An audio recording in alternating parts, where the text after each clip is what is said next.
কত শত portfolio analysis করে দিয়েছি, কত শত স্টক নিয়ে কনস্ট্যান্টলি রিসার্চ করে চলেছি। বহু বছর ধরে ইউটিউব চ্যানেলের মধ্যে একটার পর একটা ভিডিও নিয়ে এসেছি। তার মুখ্য উদ্দেশ্য কিন্তু একটাই ছিল, এবং সেই উদ্দেশ্যটা একটাই রয়েছে এবং ভবিষ্যতে থাকবে, সেটা হচ্ছে শিক্ষা। দেখেছিলাম আমার ২৬ বছর কনসালটেশন জীবনের মধ্যে কত অজস্র বাঙালিকে দেখেছি যারা শুধু স্টক নাম শুনে ঝাঁপিয়েছে, বিশেষ করে কোভিডের আগে পরে সময় দিয়ে, বিশেষ করে কোভিডের পরে যখন মার্কেট উঠলো ২০১৯-২০ এই সময় দিয়ে দেখেছি পঙ্গপালের মতো অজস্র মানুষ ইনভেস্টেড হয়েছিল, এবং দেখা গেছিল সেখানে ২২-২৩-এর পর থেকে তাদের সমস্ত পোর্টফোলিওগুলো সমস্ত রেড হতে শুরু করলো। ক্লায়েন্ট এই সময় দিয়ে আমার কাছে এসেছিল এবং এসে বলেছিল আমি ইনভেস্ট করতে চাই স্টক মার্কেটে। তাদের অধিকাংশই এই মার্কেট সম্বন্ধে কিচ্ছু জানে না। আমি তাদের উদ্দেশ্যে শুধু একটা কথাই বলবো, পোর্টফোলিও এমনই জিনিস যেখানে বেছে বেছে সমস্ত কোম্পানিগুলো রাখা উচিত। যা খুশি কোম্পানি মনে এলো সঙ্গে সঙ্গে নিয়ে রেখে দিলাম, এই ধরনের চিন্তা ভাবনা কখনো কোনোদিনও আনবেন না। সব থেকে বড় ঘটনা কি, যখন যে ইনভেস্ট করে তখন সে মনে করে আজ ইনভেস্ট করছি, ২ বছর ৩ বছরের মধ্যে এইটা বহু গুণ হয়ে যাবে, আমার ইনভেস্ট করা অ্যামাউন্টটা বিরাট হয়ে যাবে, আর তারপর আর সেটা পড়বে না। এটা কিন্তু ব্যাংকের ফিক্সড ডিপোজিট নয়, যেটা শো হচ্ছে আজকে, আগামীকাল সেটা অর্ধেক হয়ে যেতে পারে, পরশু আবার ডবল হয়ে যেতে পারে। খুব সাবধানে সমস্ত স্টকগুলো বাছা উচিত। শুধু সময়ের প্রচুর মূল্যবান, সেখানে শুধু শুধু সময় নষ্ট করা উচিত না। যখনই যে কোম্পানিটা নেওয়া হবে তার আগে ফান্ডামেন্টাল ভালো করে জেনে বুঝে তবে নেবে। আজকে কিন্তু কোনো সমালোচনা করব না, এতদিন ধরে যে বকাঝকা করতাম পোর্টফোলিওগুলো নিয়ে, আজকে সেগুলো বলবো না। আজকে পীযূষ ঘোষের একটা পোর্টফোলিও স্ক্রিনশট আমায় পাঠিয়েছে, আমি শুধু ওরটা শুধু অ্যানালাইসিস করে এই জায়গায় নিয়ে আসার চেষ্টা করছি যে ওর কোথায় ভুল রয়ে গেছে সেক্টরগুলোর মধ্যে, যেগুলো একটু ডাইভার্সিফাই করা দরকার ছিল। প্রথমে ও কী কী করেছে তার চার্টটা আমি প্রথমে দেখিয়ে দিলাম। এবার এই চার্টটা দেখে তোমরা নিশ্চয়ই আস্তে আস্তে বুঝতে পেরে যাচ্ছ যে এক্ষেত্রে এই এক পেশে ধরনের পোর্টফোলিওটা হয়ে গেছে, অর্থাৎ ডিফেন্স সেক্টর, রেলওয়ে সেক্টরের ম্যাক্সিমাম রেখে দিয়েছে। এইগুলি সবচেয়ে বড় মারাত্মক ভুল। পোর্টফোলিও সব সময়তে একটা ডাইভার্সিফাই করে পোর্টফোলিওটা রাখা উচিত। আমি যা খুশি রাখলাম, যে কোনো সময় ইনভেস্ট করলাম এবং সেটা ইনভেস্ট করা মানে সেটা বহুগুণ হবে, তার কিন্তু কোনো মানে নেই। ডাইভার্সিফাই কথার অর্থ হলো কোনো একটা সেক্টর যদি কখনো ডাউন হয়ে যায়, বাকি সেক্টরগুলো দিয়ে সেটাই কিন্তু পুষিয়ে দেওয়া যাবে। ও যেসব স্টকগুলো নিয়ে রেখেছে, যেরকম ভারত ইলেকট্রনিক লিমিটেড রেখেছে, হিন্দুস্তান অ্যারোনটিক লিমিটেড রেখেছে, মাজাগাঁও ডক রেখেছে, এছাড়া রেখে দিয়েছে IRFC রেখেছে, তারপরে রেখে দিয়েছে গার্ডেন রিচ রেখেছে, তারপরে রেখে দিচ্ছে RVNL রেখেছে, তারপরে রেখেছে টাটা মোটরসকে রেখেছে, টাটা মোটরস প্যাসেঞ্জার বলে রেখে দিয়েছে, আই ইকো সাইকেল বলে, এছাড়া রেখেছি AWFIS বলে একটা কোম্পানিকে রেখেছে, এফ স্পেস রয়েছে, স্পেস সলিউশন বলে একটা কোম্পানিকে রেখেছে, এছাড়া ইকো রিসাইকেল বলে একটা কোম্পানিকে রেখেছে, এছাড়া রেখেছে আইডিয়া ফোর্জকে রেখে দিয়েছে, তারপরে রেখেছে জুপিটার ওয়াগন, তারপরে আছে IRCON, Cipla, IREDA, Samvardhana, Motherson Sumi,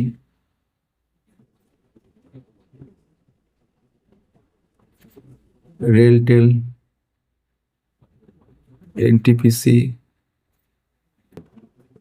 Tata motors commercial, Fujiyama power,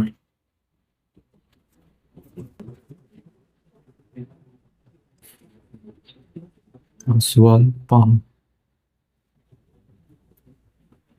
silver bees, Sattvik green, GK energy, Sonata software, हाटको व हुटको और मदरसन सुमी, वायरिंग,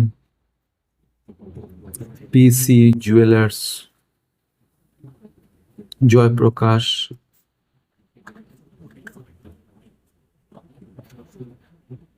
इलाइटकॉन, अंको India, orient green, Gensol, K R rail. তাহলে এই হলো এর টোটাল কি কি রয়েছে। তো এই যে 30-30খানা রয়ে গেছে, প্রথম ঘটনা হচ্ছে এতগুলো কখনো রাখে না। কেন রাখে না? রাখলে ট্র্যাক করা খুব মুশকিল হয়ে যায়। সুতরাং এই দিক থেকে খুবই মানে ভুলভাল কাজ হয়েছে। সেকেন্ড ওয়ান, ডাইভার্সিফিকেশন বলে কিচ্ছু হয়নি। ডাইভার্সিফিকেশন জায়গা তো নেই। জেনসল ইঞ্জিনিয়ারিং, পিসি জুয়েলার্সের মতো কোম্পানিগুলোকে রেখে যে এটা খুব ভুল কাজ হয়েছে, এই জায়গাটাও রাখাটা খুব ভুল হয়েছে ওর। আর একটা কথা যেটা বলার রয়েছে সেটা হচ্ছে যে এর মধ্যে থেকে মানে ওর আলটিমেটলি 2.65 লাখ ও ইনভেস্ট করেছে পোর্টফোলিওর মধ্যে। তার মধ্যে থেকে মোটামুটি যেটা ওভারঅল -3.9% রয়েছে, এটা মাইনাস ঠিক আছে, সেটা নিয়ে কিছু বলবো না। কিন্তু সবচেয়ে বড় ব্যাপার হচ্ছে অ্যাগ্রেসিভ লেভেলে থিম্যাটিক এমন ধরনের একটা প্রসেস ইউজ করেছে, সেটাকে বলবো থিম্যাটিক গ্রোথ পোর্টফোলিও বলে এটাকে। অর্থাৎ আলটিমেটলি এটা কিন্তু যদি এর মধ্যে কনসেন্ট্রেশন রয়েছে রেল আর ডিফেন্স, মানে মেইনলি এই দুটোর ওপরে ও কিন্তু বেশি রেখেছে। মানে এছাড়া এইগুলো রেলওয়ে বললাম, ডিফেন্স একটা রয়েছে, এনার্জি একটা রয়েছে, এনার্জি প্লাস ম্যানুফ্যাকচারিং একটা রয়েছে। এই চারটের ওপরে টোটালিও কনসেন্ট্রেট করেছে। যদি এই সেক্টরটা পড়ে, যেরকম রেল এখন প্রচুর পড়েছে, ন্যাচারালি ওর যেটা হয়েছে পোর্টফোলিও গোটাটাই শেষ হয়ে গেছে। তো সেইটাই সবচেয়ে বড় ভুল ছিল। এবার আমি যদি বলি এর মধ্যে থেকে ওর এই ইনভেস্টমেন্টের মধ্যে ডিফেন্স এবং অ্যারোস্পেসের মধ্যে ও সব রয়েছে, যেরকম ভারত ইলেকট্রনিক লিমিটেড, HAL, এছাড়াও যেরকম রয়েছে, এছাড়া আরও রয়েছে মাজাগাঁও ডক রয়েছে, যেরকম মাজাগাঁও ডক রয়েছে, এছাড়াও রয়েছে আইডিয়া ফোর্জ। তো এইগুলো সমস্তগুলো কিন্তু ওর দেখতে পাচ্ছি আমি এই মুহূর্তেও আইডিয়া ফোর্জ, এগুলো সবই কিন্তু ডিফেন্স সেক্টরে রয়েছে। ডিফেন্সের মধ্যে এত বেশি পরিমাণে ইনভেস্ট করে রেখেছে। এছাড়া রেলওয়ের মধ্যে যেরকম IRFC রেখেছে, এছাড়া রেখেছে RBNL, আইআরকন, রেলটেল, জুপিটার, গ্রিন, মানে সব রেখে দিয়েছে। আর গ্রিন এনার্জি, যেটা আমি এনার্জির মধ্যে বলছিলাম, সেখানে রেখেছে IRDA, NTPC, green Sattvik, orient green, GK energy, Fujiyama, Jaiprakash power. আর অটো সেক্টরের মধ্যে টাটা মোটরসকে রেখে দিয়েছে, সম্বর্ধনাকে রেখেছে। ফার্মার মধ্যে শুধু সিপলার আছে, আইটির মধ্যে শুধু সোনাটাকে রেখেছে, ETF সিলভার বিজ রয়েছে, আর ফাইন্যান্সিয়াল বা হাউজিং PSCর মধ্যে হার্ডকোকে ঢুকিয়েছে। আর বাকি হাবি জাবি এক কারি ঢুকিয়ে রেখে দিয়েছে AWFIS, Eco Recycling, Oswal Pump, PC Jewellers, যে কোম্পানিটা আগেও শেষ হয়ে যাওয়া কোম্পানি, সেখানে ইনভেস্ট করেছে, ইলাইটকন, অঙ্ক ইন্ডিয়া। তো এইগুলো আলটিমেটলি আমি মনে করি বেকার, টোটালটা লস। বোঝা যাচ্ছে তো এটা দেখে যে আলটিমেটলি কতটা লস। তাহলে পীযূষ, এবারে তোমাকে যে 2-4টে কথা বলবো, তোমার বয়স লেখনি এখানে বা বার্ডেন বলনি, কত কি জমাতে পারবে বলনি, যাই কি হোক সেটা আমি নয় বাদ দিলাম। সেই জন্য এই পোর্টফোলিওটা ঠিক অ্যাডভাইস লেভেলে করছি না, কিন্তু তোমার পোর্টফোলিওটা শুধু অ্যানালিসিস করে দিচ্ছি এখানে। এখানে আমি কয়েকটা কথা শুধু বলে দেবো। প্রথম ঘটনা হচ্ছে যে এই পোর্টফোলিওর মধ্যে ভালো দিকও রয়েছে, সব খারাপ দিক নেই।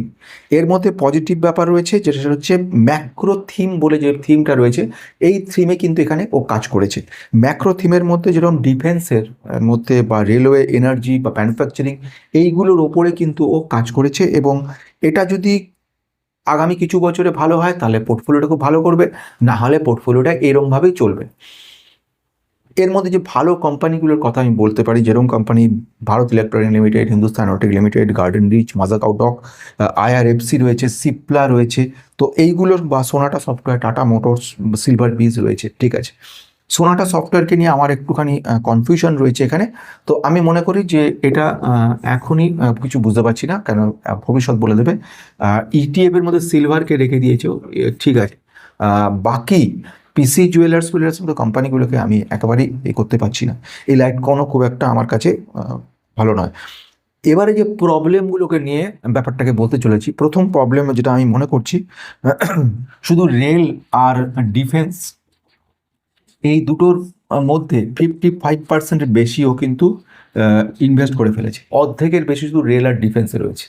এটা কিন্তু একটা গ্রেট প্রবলেম সৃষ্টি করতে পারে ভবিষ্যতে। আমি জানি না তোমার বয়স লেখনো, যাই হোক, এটা প্রচণ্ড রিস্ক। এবং গভর্নমেন্ট যদি ক্যাপিটাল এক্সপেন্ডিচার স্লো হয়ে যায়, বন্ধ হয়ে যায়, তাহলে ভ্যালুয়েশন যদি কারেকশন হয়, তাহলে কিন্তু এটা প্রবলেম হবে। আচ্ছা, এছাড়া 30টা কোম্পানি একদমই বাজে যে ব্যাপার, 30টা কোম্পানি থেকে কমিয়ে অন্তত 17 থেকে 21টার মধ্যে নিয়ে আসার চেষ্টা করবে এবং সেইভাবে কন্টিনিউ করে যাবে। বিশেষ করে এটা যদি 1 কোটি টাকার পোর্টফোলিও তাহলে আমি মনে করতাম ঠিক আছে, কিন্তু যেখানে 2,65,000 সেখানে কখনই, তাও সেক্ষেত্রেও প্রবলেম আছে। আমি কখনোই মনে করি না যে বেশি পরিমাণ রাখা উচিত। ম্যাক্স টু ম্যাক্স 12 থেকে 18টা ঠিকঠাক জায়গা রয়েছে। 3 নম্বর কথা যেটা বলবো, এটা স্পেকুলেটিভ টাইপের একটা ব্যাপার, স্মল ক্যাপগুলো নিয়ে কাজ করেছো। স্পেকুলেটিভ টাইপের স্মল ক্যাপ কেন বলছি, এমন এমন কোম্পানিগুলোকে রেখেছো যেরকম কেআর রেল, কিংবা জুপিটার ওয়াগন, কিংবা আমি যেটা দেখলাম জেনসলের ঘটনা নিশ্চয়ই জানো, আমি বলছি না, একটা বড় স্ক্যাম। পিসি জুয়েলার্স মারাত্মক স্ক্যাম হয়েছিল, ইলাইট কনও তাই। এইগুলো বা পরের দিকে ওরিয়েন্ট গ্রিন খুব রিস্কি, যে জিকে এনার্জি বা কঙ্কন রেল, এগুলো সবই খুব রিস্কি, সেগুলো পরিমাণ খুবই কম এবং না রাখলেই ভালো হয়। 4 নম্বর কথা বলবো, ব্যালেন্সের বড় অভাব রয়েছে, ল্যাক অফ সেক্টর ব্যালেন্স বলে এটাকে। একটা সেক্টর অনুযায়ী কিন্তু ব্যালেন্স তৈরি করা উচিত বলে আমি মনে করিনি। যেমন মনে করো এই ক্ষেত্রে এখানে যখনই কোনো স্টকগুলোকে নেওয়া উচিত, তখন তার কিন্তু একটা আমি জাস্ট ফর এক্সাম্পল দিয়ে বলছি, 8খানা সেক্টর মোটামুটি আমরা কিন্তু এক্সপেক্ট করতে পারি। যেরকম ফাস্ট মুভিং কনজিউমার গুডস সেক্টরের কথা, আইটি সেক্টরের কথা, আইটি শুধু সোনাটা রেখেছো, নেই। অটো সেক্টর, তারপরে তোমার যেরকম ফার্মা সেক্টর শুধু সিপ্লা রয়েছে, অটোতে প্রচুর ঢুকিয়েছো। ডিফেন্স ঠিক আছে, এছাড়া তুমি যদি রাখতে পারতে যেরকম, আর একটা বলবো কেমিক্যাল সেক্টরের কথা নিয়ে যদি বলি, কেমিক্যালের ক্ষেত্রে তুমি রাখতে পারতে। আর একটা যদি বলি সেক্ষেত্রে তোমার ডিফেন্সের ক্ষেত্রে এটা ঠিক আছে। তার মানে এইভাবে যদি রাখতে পারো, তাহলে সেক্ষেত্রে তোমার একটা পোর্টফোলিওটা ব্যালেন্স হয়। ব্যাংকিং সেক্টর, এইগুলোকে সব দেখে বুঝে তবেই কিন্তু নেওয়া উচিত। আমি ব্যাংকিং সেক্টরের কোন কোন স্টক তুমি রেখেছো, কিছুই রাখোনি। আমি যদি বলি এখানে একটা ব্যালেন্স করার জন্য আইটি সেক্টরের কি সোনাটা ফার্মা এতটাই ভালো, সোনাটা সফটওয়্যার এতটাই ভালো কোম্পানি, হিন্দুস্তান, আমি যদি মনে করি রাখি আইটি সেক্টরের মধ্যে তোমার কি, যদি এইচসিএল টেকনোলজি তুমি কিনতে পারতে, টিসিএস কিনতে পারতে, কিছু না উইপ্রো নিতে পারতে, যেগুলো লার্জ ক্যাপের মধ্যে, ইনফোসিস রাখতে পারতে, রাখোনি, ঠিক আছে। অটো সেক্টরের মধ্যে এতগুলো অটো কোম্পানিকে একসঙ্গে ঢুকিয়ে দিয়েছো, এটা একটা প্রবলেম করে দিচ্ছে। ইন্স্যুরেন্স সেক্টরটাও কিন্তু ভবিষ্যতের দিনে আসবে ভালো, আজকে ইন্স্যুরেন্সে কোনো রিটার্ন নেই বলে, কিন্তু ভবিষ্যতেও কিন্তু এগুলো থেকে ভালো করবে। তো এইগুলো ঠিকঠাক মতো না থাকার কারণের জন্য কিন্তু পোর্টফোলিওটা ভবিষ্যতে কিন্তু একটা বড় প্রবলেম সৃষ্টি করবে। তো আমি তোমাকে যে অ্যাডভাইস করতে পারি, একটা কোর পোর্টফোলিওর কথা আমি তোমাকে বলে দিতে পারি, যেটা হচ্ছে কোর পোর্টফোলিও, যার মধ্যে থেকে মোটামুটি 60 থেকে 70% তুমি কিন্তু তার মধ্যে রেখে দেবে। এই কোর পোর্টফোলিওর মধ্যে যেরকম আমি বলতে পারি HAL, Bharat electronic limited, Mazagon, JRS, FR, মানে Indian railway finance corporation, Cipla, Tata motor, Sonata, সিলভারগিস, এই কটা হচ্ছে তোমার মেইন। এর ওপরে বেশ করে ম্যাক্সিমাম ইনভেস্টমেন্টটা তুমি এর ওপরে রাখতে পারো বলে আমি পীযূষ মনে করে থাকি তোমার ক্ষেত্রে। এছাড়া ওই ট্যাকটিক্যাল বা আমি কিছু বলতে পারি যেটা সাইডে যে মোমেন্টাম যদি বলি, মানে দ্রুততার সঙ্গে যেগুলো যাবে, তার জন্য তোমার ক্ষেত্রে 20 to 25% রাখতে পারো। এটা হচ্ছে মোমেন্টাম টাইপের যে ধরনের স্টকগুলোর ক্ষেত্রে। এই মোমেন্টাম স্টকের মধ্যে কিছু কোম্পানি রাখতে পারতে, যে কোম্পানিগুলো অল্প পরিমাণ রাখা উচিত ছিল, যেরকম আইআরডিএ, যখন একটা ইম্প্রুভমেন্ট হয় তখন হবে, যখন হবে না তখন থেমে যাবে। আরবিএনএল রাখতে পারতে। এইগুলোকে একটা মোমেন্ট অনুযায়ী, মানে সবসময় কিন্তু ইমপ্রুভ হচ্ছে না সেই হিসেব করে, বা জুপিটার ওয়াগন, AWFIS, এইগুলো রাখতে পারতে। আর স্পেকুলেটিভ বলে আমি যেটা বারবারই বলেছি, জেনসল বা পিসি জুয়েলার্স, ইলাইট কন, onco India, KR rail, Orient green, এগুলো না রাখলেই তোমার ক্ষেত্রে ভালো হয়। তা আমি যেটা তোমাকে বলবো এই মুহূর্তে লাস্ট ফাইনাল অ্যাডভাইসের মধ্যে, সেগুলো হচ্ছে আইআরএফসি তুমি কিছুটা কমানো দরকার রয়েছে, আরভিএনএল কিছুটা কমানো দরকার, আইআরকন কমানো দরকার, রেলটেল, জুপিটার, কেআর রেল, এইগুলোতে সব কমানো দরকার রয়েছে। আর যেগুলো তোমাকে বেশি দরকার রয়েছে, ব্যাংকিং সেক্টর যেটা নেই, fast moving consumer good sector একটি স্টকও নেই, সেইগুলোর ক্ষেত্রে তোমার কিন্তু ইমপ্রুভমেন্ট করা দরকার রয়েছে, স্ট্রং হওয়ার দরকার রয়েছে। এটাকে আমি মনে করে থাকি। ব্যাংকিং সেক্টরের কিছু লার্জ ব্যাংকে তুমি নিতে পারো, ফাস্ট মুভিং কনজিউমার কিছু নিতে পারো, আইটি সেক্টরে স্ট্রং কিছু কোম্পানি নিতে পারো, আর ইন্ডেক্স ইটিএফ ফান্ড তুমি ইচ্ছা করলে 1 থেকে 2টো রাখতে পারো, এগুলো কিন্তু জরুরি রয়েছে। তাহলে এখন আমি মনে করে নিচ্ছি ফাইনাল যে রিস্কের জায়গা, সাংঘাতিক রিস্ক তৈরি করাটা, হাই রিস্কি জায়গায় তৈরি রয়েছে, ভোলাটিলিটি প্রচণ্ড হাই রয়েছে, কনসেন্ট্রেশন রিস্কও খুব হাই লেভেলে রয়েছে, এবং যেটা বলবো আমি ডিফেন্সিভ স্ট্রেংথ, সেটা তোমার ক্ষেত্রে কিন্তু উইক রয়েছে। তো আমি এখানে তোমাকে বলবো যে একটু ডাইভার্সিফাই করার চেষ্টা করো, ডাইভার্সিফাই করে এটাকে ঠিকঠাক করো, তারপরে এগোনো যাবে। আপাতত আমি যেটা বলা দরকার, কোনো রকম কোনো স্টকে অ্যাডভাইস নয় এই মুহূর্তে। যেটা দরকার, পীযূষের কয়েকটা জিনিসকে চেঞ্জ করানো দরকার ছিল, আমি সেটা একটু অ্যাডভাইস করিয়ে সেটাকে চেঞ্জ করিয়ে দিলাম। আশা রাখি ভবিষ্যতে এটাকে একটু চেঞ্জ করে মডিফাই করে দেবে।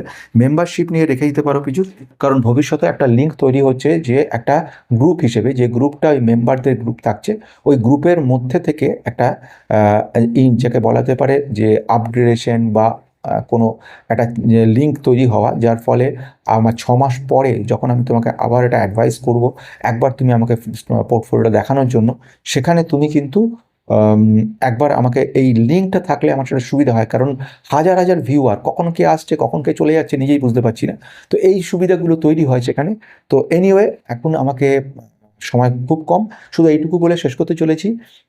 কোনো রকমভাবে কিন্তু পোর্টফোলিওকে নিয়ে বেশি এক্সপেরিমেন্ট করতে যাবে না।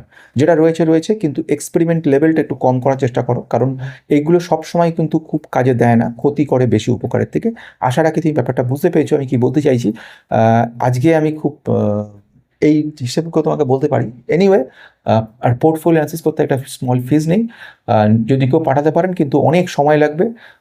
আরও অনেকে বহুদিন ধরে আমাকে বলে বেড়াচ্ছে, কিন্তু আমার সত্যি সম্ভব হচ্ছে না। এবং সত্যি বলতে কি, পীযূষেরটা হট করে সামনে পেয়েই আমি এটা নিয়েছি, কারণ পোর্টফোলিও অ্যানালাইসিস যখনই বলি একসঙ্গে এতজন পাঠিয়ে দেয় আমার কাছে যে আমার পক্ষে তখন মুশকিল হয়ে যায় কে আগে কে পরে দিয়েছে বলে। একটা একটা করে কখনো কখন পাঠাতে পারেন আমরা কেউ। আমি চেষ্টা করব এই সময়ের মধ্যে থেকে, হাজারটা কাজের সময়ের মধ্যে ঠিক সময় বের করে কোনো দিন আমি সপ্তাহে 1 থেকে 2টো পোর্টফোলিও অ্যানালাইসিস করে দেবো। আজকের মতো অনেকের অনেক শুভেচ্ছা জানাই, প্রত্যেককে অসংখ্য ধন্যবাদ। নতুন তো একটা সাবস্ক্রাইব করে রাখতে পারেন।